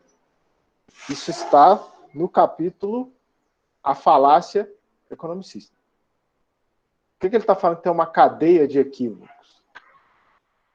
Porque vamos voltar. O sujeito que é considerado o pai da teoria econômica deu como fundamento da realidade econômica uma hipótese de que os homens são egoístas e têm uma irrefreável propensão a trocar. Isso está na natureza humana. Não precisa de outro fundamento. Se isso fosse verdade, estava tudo resolvido. Então, o que o Adam Smith fez? Ele conectou a economia de mercado à natureza humana. Portanto, ela se tornou inseparável da realidade humana. Polanyi diz, isso é falso. Os homens não sobrevivem como indivíduos. O homem passa 15 anos da sua vida depois que nasce incapaz de cuidar de si mesmo. A partir de uma certa idade, ele vai se tornar incapaz de cuidar de si mesmo. Os homens vivem em grupos. O processo de transformação da espécie humana em espécie evoluiu para uma sobrevivência de sociedades. Essas sociedades realizam o seu potencial de permanência em relação com a natureza e com outros grupos. Não existe natureza humana egoísta nem de propensão às trocas. A cadeia de equívocos é dizer que a economia é idêntica ao mercado, porque o homem é idêntico ao indivíduo barganhador, e está tudo resolvido. Polanyi diz, não é assim. Isso é falso. E os homens proviram a sua capacidade de permanecer vivos como sociedade através de relações de reciprocidade, redistribuição, domesticidade e trocas. As trocas preferencialmente com o outro, com o qual eu não tenho nem parentesco, nem identidade de grupo, nem nada que possa ser transformado em relações de redistribuição e reciprocidade. Com esses eu troco agressivamente. Ou reduzo a agressividade e faço mercado. É o que nós falamos na semana passada. Certo? Dernival. Eu tô com a mão levantada ainda? Achei. Não, era... não era pra falar não, bicho. Estava só aqui viajando na sua onda aqui. Eu fiquei, assim, ontem eu estava relendo esse texto, né? E estava também pensando, Harley, né, em como que isso tudo que você falou, né? Que, quer dizer, essa ideia de conectar uma certa concepção de homem à natureza humana, né? Acaba por criar uma natureza humana, né? No sentido de que cria todo do século XIX para cá, aí alguma coisa, pelo menos, né, quando o Adam Smith publica, mas todo o movimento que vem depois, né, da burguesia liberal, tal, você cria esse sujeito, você vai constituindo uma subjetividade que se encaixa mais ou menos, né, em diversas partes do planeta, né, as pessoas vão se formando a partir da ideia de que é isso mesmo, né, a gente é egoísta, a gente é individualista, né, e isso é uma coisa muito interessante, né, porque foi um projeto, o Foucault fala um pouco disso também, não nesses termos, né, mas é um projeto de constituição de um homem novo, né, de uma humanidade nova, que é a humanidade mercado, né? O homem mercado, sei lá, até um terminho aí, né? Isso é muito interessante, porque isso é uma análise escrita pelo Polanyi, num momento em que não era comum pensar antropologicamente a cultura ocidental, né? Não é comum pensar a cultura ocidental antropologicamente. Por quê? Porque a disciplina que foi falada para pensar o Ocidente não é a antropologia, é a sociologia, né? A antropologia, você pensa o outro, você pensa esse outro com quem o Polanyi dialoga também, né? Os trobiandeses, os indígenas, enfim, né? E é muito interessante essa reflexão que ele vai fazer, né, de como que toda essa lógica, né, essa concepção econômica, ela vai constituindo uma subjetividade que acaba sendo uma subjetividade do homem, enfim, do século XIX, do homem ocidental do século XIX, do século XX, e de grande parte do homem contemporâneo, né, que tem se aprimorado, né? Então, eu fiquei muito pensando, a gente vai discutir isso mais para frente, mas é um bom link com o texto do Dardot lá na frente, né?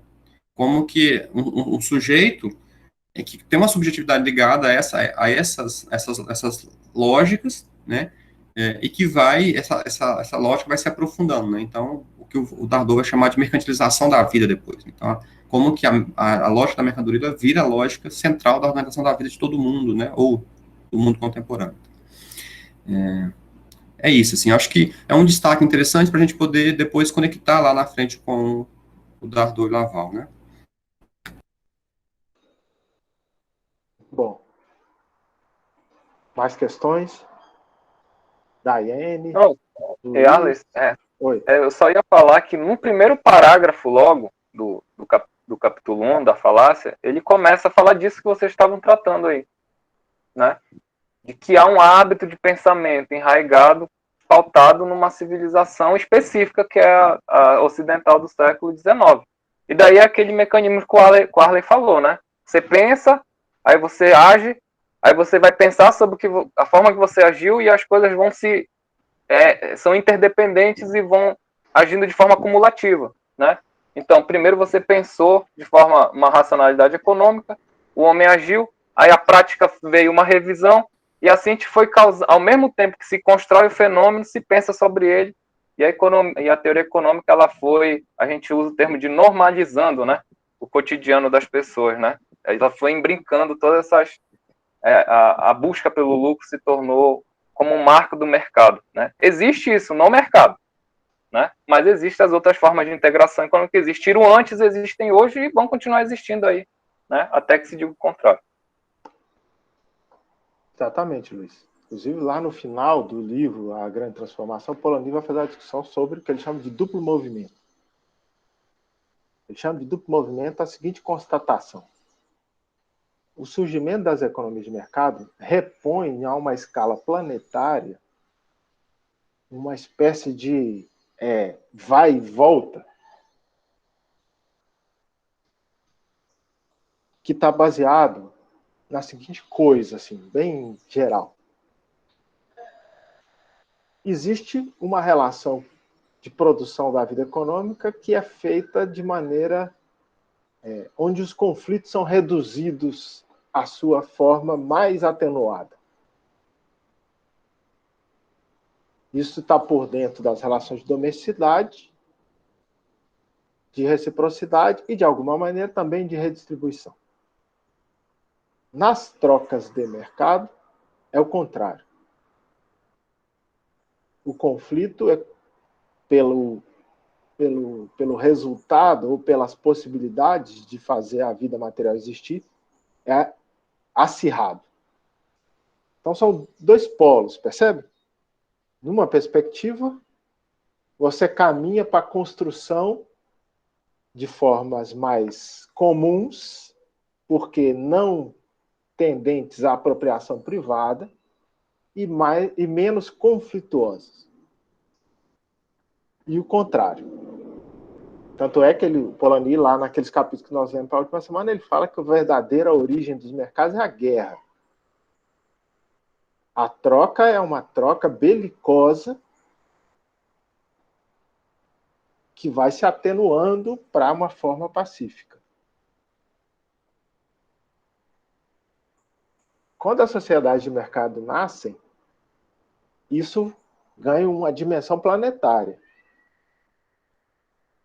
Então, o capitalismo ele tem um conjunto de práticas próprias dele que acirram os conflitos e acirram os aspectos disruptivos da vida social. Se isso for ganhando espaço, a sociedade vai entrando em conflitos cada vez mais dramáticos, que ameaçam fazer tudo desmoronar. Nas guerras e na crise de 29, isso chegou a um ápice. Por incrível que pareça, o argumento do Polanyi é que a grande transformação era o enterrar da sociedade de mercado. Se constatava que aquilo não tinha condição de existir. E que se caminhava para a reconstituição de sociedades baseadas em convivência e não em acirramento da concorrência e da disputa. Qual era a grande prova do argumento dele? O estado do bem-estar social.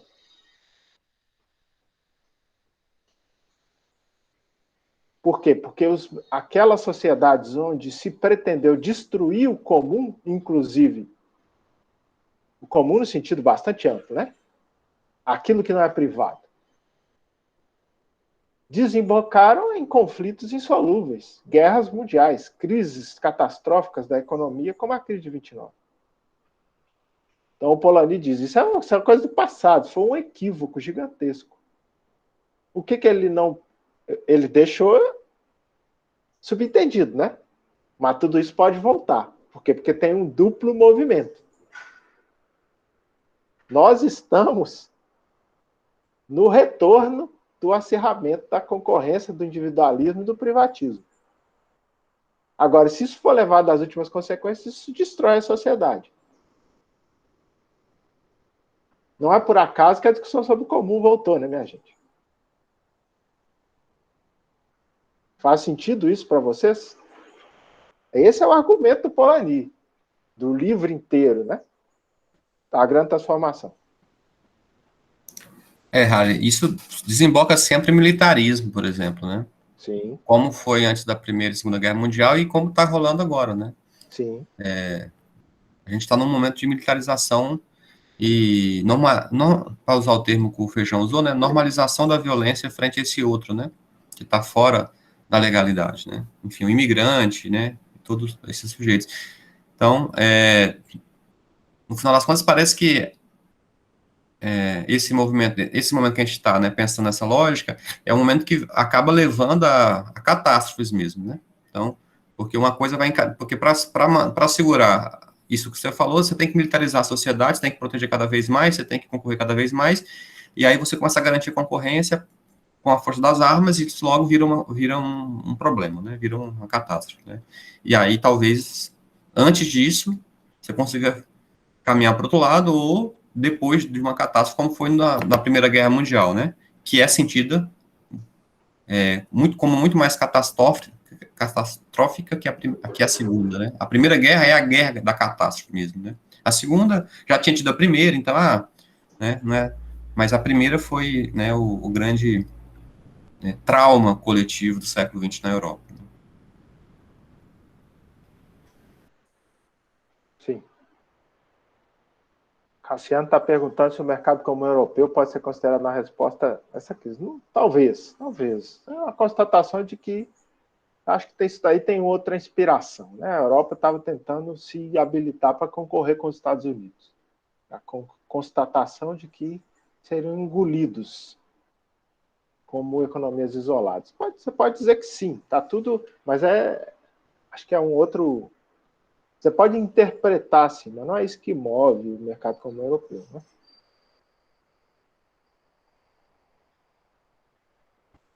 Harley, a gente pode caminhar para a finalização, então escolher quem vai apresentar o meu amigo aqui.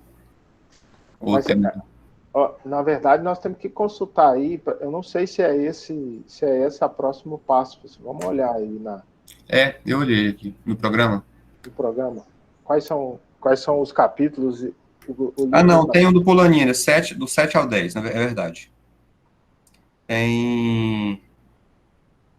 tem ainda o capítulo 4 e 6 e de 7 a 10. 4, 5 e 6? Isso. Os 5 e 6 não foi na aula passada? Pois é. Nós temos 2 livros. Peraí. Vamos realizar aí. Nós temos 2 livros. Um livro é A Subsistência do Homem. Outro livro é A Grande Transformação. Hoje, nós até a aula passada discutimos os capítulos da Grande Transformação. Agora nós discutiremos apenas capítulos do Subsistência do Homem. E, professor, teria como me encaixar, então, em um capítulo aí? Podemos.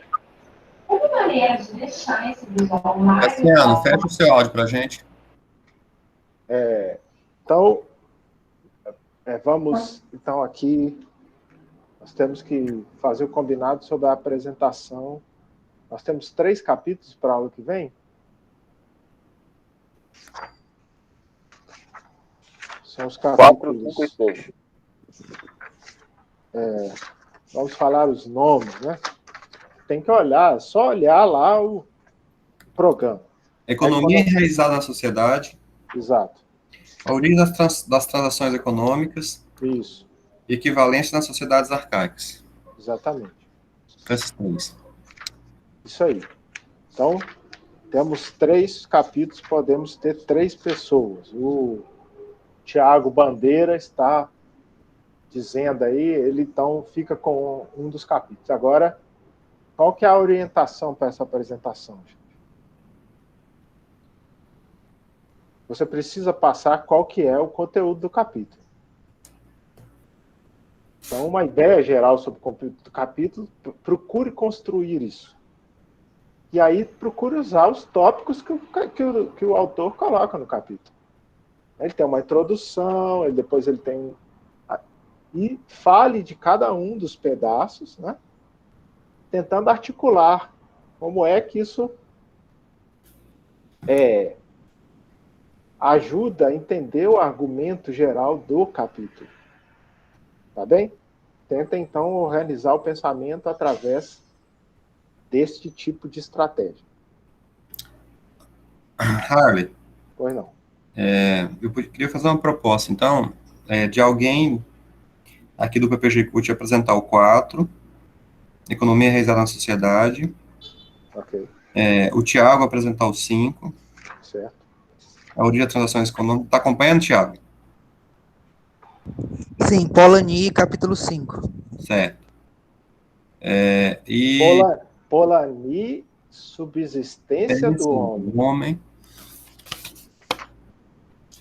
O livro que tem a foto dele na capa, né? Se bem que eu não sei se tem uma edição da Grande Transformação que tem a foto dele na capa. A minha não tem, né? E aí alguém aqui também, né, apresentar a ideia de equivalência nas sociedades arcaicas. Um dos estudantes daqui. Eu posso olhar aqui, mas está faltando, acho que só a Gleice, né? Está muito atarefada, Gleice? Como é que tá? Tô, mas tem que dar um jeito. Pode ser Léo Maura, porque a Gleice está escrevendo a dissertação para qualificar. Pode ser Léo Maura. Professor, me deixa para o próximo, porque eu vou apresentar a chegada do estranho na próxima aula. A Camila já apresentou, não, né? Camila? Sim. Então, você apresenta a equivalência nas sociedades arcaicas? O 4? Não, o 1, 2... Olha o nome do capítulo. Não tem número esses capítulos. Não tem. A primeira coisa que você tem que considerar esse livro não tem número. Tem que falar o nome. Achei. Equivalência nas sociedades arcaicas, sim. Isso, foi a Camila. Bom.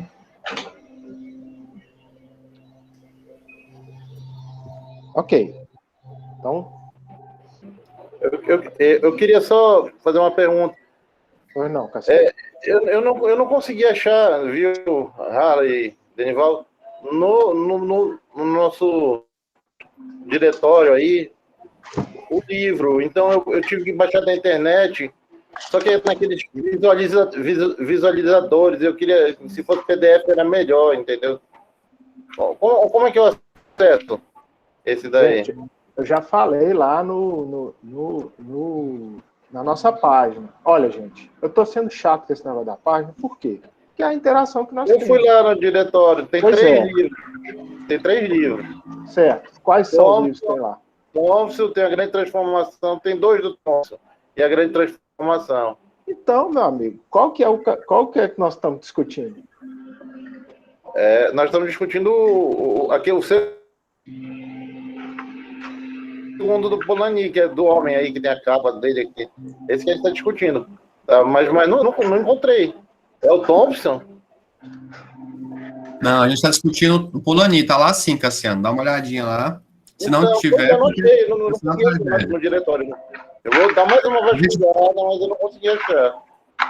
Vou dar uma vasculhada, mas não achei lá. Camila, você achou? Você quer falar? Você abriu o microfone? Sim, eu tenho o livro. Tá, a gente vai verificar também, Cassiano, mas é para estar lá, tá? Olha, eu também postei lá a seguinte coisa. Aquelas pessoas que não conseguiram acessar pela página, eu criei uma outra pasta do Drive e compartilhei com você. Então você tem que entrar lá. Entre lá agora, porque se você não conseguir agora, eu tento, porque no Drive que está associado à página, existem limites para certos e-mails. Eu não sei por quê, mas isso também foi postado lá. É só acompanhar lá a página. Eu acho que eu posso ajudar. Tem um arquivo lá que ele pede acesso. Por exemplo, o meu e-mail ele pede para acessar, como você falou. E como eu já tinha o arquivo em PDF, aliás, é um PDF que você não pode editar, porque ele está em imagem. Então, não sei se foi assim, Cassiano, que você encontrou, mas é isso que a gente tem. É só esse. No momento. Não é só tem esse que a gente tem. Em PDF que você possa escrever nele, não. Só comentários por cima. Sim. É isso, Felipe. Mais alguma questão, gente? Danival, só fala novamente quem são as pessoas que vão apresentar os 3 capítulos na próxima aula.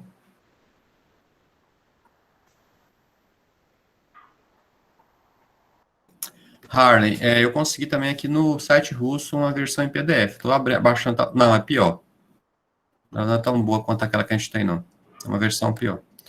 Bem, ficou o capítulo A Economia Enraizada na Sociedade. Ficou a Camila. Não. Foi a Camila, né? A origem das transações econômicas. Não fui eu, não.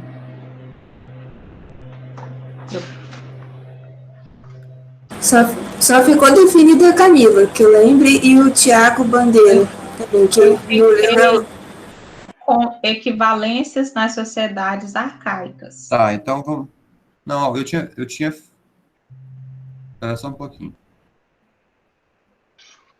Certo, então vamos lá.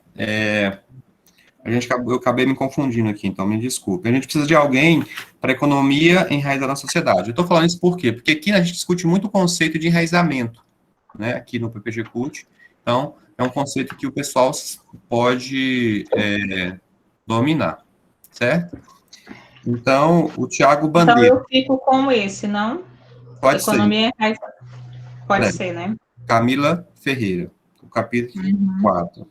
A origem das transações econômicas ficou com o Tiago Bandeira, né? E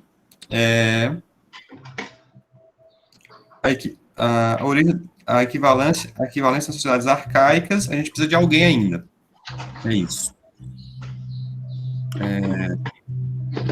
Quem se habilita? Alguém daqui. Deixa eu ver aqui na lista. Léo Mauro. Professor, pode me colocar, já ia dizendo, pode. Ok, pronto. Então, fica Camila, Tiago Bandeira e Léo Mauro. Certo?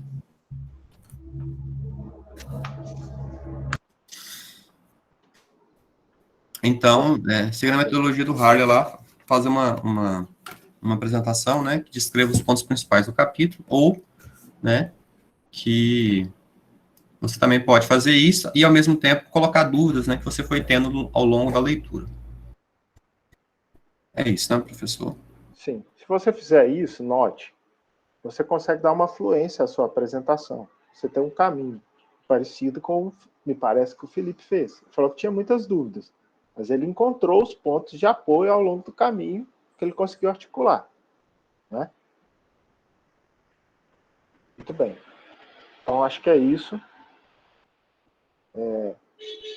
A gente está colocando online os vídeos, que também ajuda, né? Se você puder, se você tiver tempo para assistir, etc. Tá certo?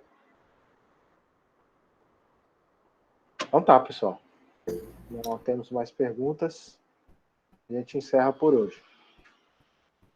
Muito obrigado a todas e todos, e até semana que vem. Muito obrigado aos apresentadores, parabéns pelo esforço, e até semana que vem. Falou, pessoal. Falou. Até mais, pessoal. Até semana.